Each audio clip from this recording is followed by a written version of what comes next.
Guys, ang pagkakaiba ng small content creator at ng sikat na content creator, yung kilala na ba? Malaki ang pagkakaiba.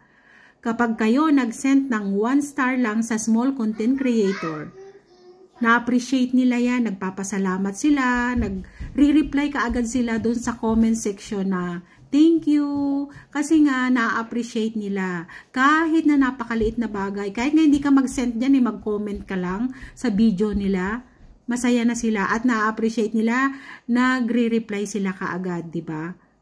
Kasi yun yung tinatawag na engagement, yung na-appreciate ng ibang tao, yung mga pinaghirapan mo, di ba?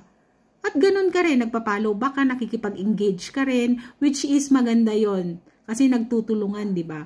Pero ang tanong ko, kapag kilala na yung isang content creator, sikat na, kapag nag-send ka ba ng isang star, nagre-reply ba sila sa inyo? Nagpapasalamat ba?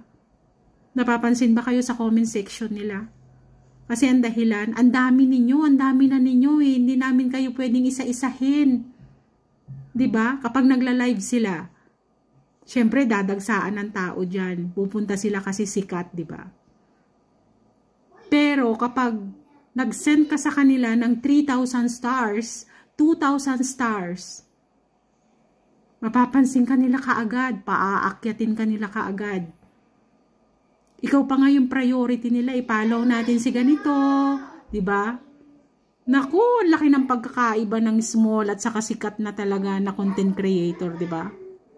Yun yung kalakalan dito sa social media.